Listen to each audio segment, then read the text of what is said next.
आज हम एनजेएसी यानी नेशनल जुडिशियल अपॉइंटमेंट कमीशन का विश्लेषण करने वाले हैं। एनजेएसी क्या था और इसे क्यों लाया गया था और सुप्रीम कोर्ट ने इसे क्यों खारिज कर दिया था। भारत में सुप्रीम कोर्ट और हाई कोर्ट के जजों की नियुक्ति कॉलेजियम सिस्टम से होती थी।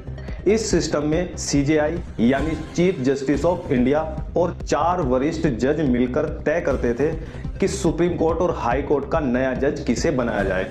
सरकार की इसमें बहुत कम भूमिका रहती थी, जिसके कारण इस पर कई आरोप भी लगाए जाते रहे हैं, जैसे कि इसमें पारदर्शिता कम है, इसकी जवाबदेही कम है और जज खुद ही जज चुन लेते हैं, जिससे भाई भतीजावाद की संभावना से भी इनकार नहीं किया जा सकता है। इन्हीं समस्याओं को दूर करने के लिए साल 2014 में भाजपा सरकार सत्ता में आती है और 99वां संविधान संशोधन बिल संसद में पेश करती है, जिसमें हाई कोर्ट और सुप्रीम कोर्ट के जजों को चुनने का प्रावधान किया गया था।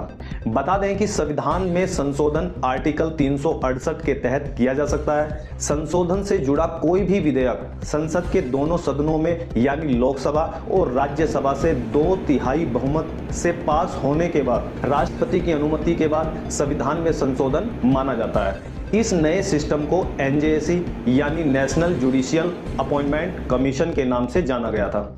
एनजेएसी एक 6 सदस्यीय आयोग था।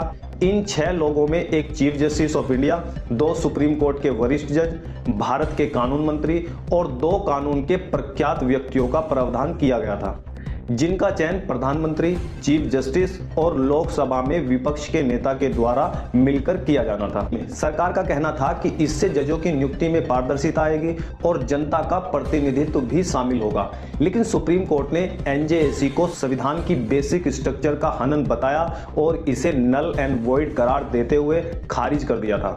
बता दें कि 1973 में केशवानंद भारती केस में फैसला देते हुए सुप्रीम कोर्ट की 13 जजों की संवैधानिक पीठ ने संसद की सर्वोच्चता को स्वीकार करते हुए कहा था कि संसद को शक्ति है कि वह संविधान में कुछ भी जोड़ सकती है, कुछ भी हटा सकती है और कुछ भी बदल सकती है, लेकिन संविधान की बेसिक स्ट्रक्चर को चेंज नहीं कर सकती है।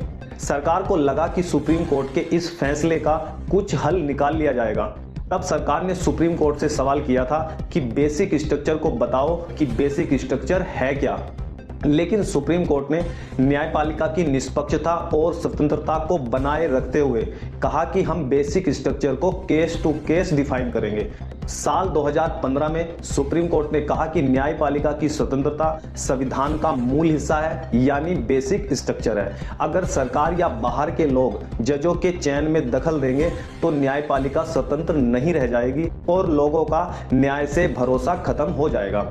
कोर्ट को यह भी डर था कि प्रख्यात व्यक्ति यानी एमिनेंट पर्सन राजनीतिक प्रभाव में आ सकते हैं और कानून मंत्री की मौजूदगी से कोर्ट में सरकार का दबाव बढ़ सकता है। इसलिए सुप्रीम कोर्ट ने एनजेएसी और 99वें संविधान संशोधन को असंवैधानिक घोषित करते हुए कॉलेजियम सिस्टम को फिर से लागू कर दिया था। कॉलेजियम सिस्टम में जज खुद जज चुनते हैं। एनजेएसी सिस्टम में जज प्लस सरकार प्लस एमिनेंट पर्सन होते हैं, लेकिन न्यायपालिका की स्वतंत्रता बचाने के लिए सुप्रीम कोर्ट ने एनजेएसी को रोक दिया था। नमस्कार, मैं दीपक चौहान।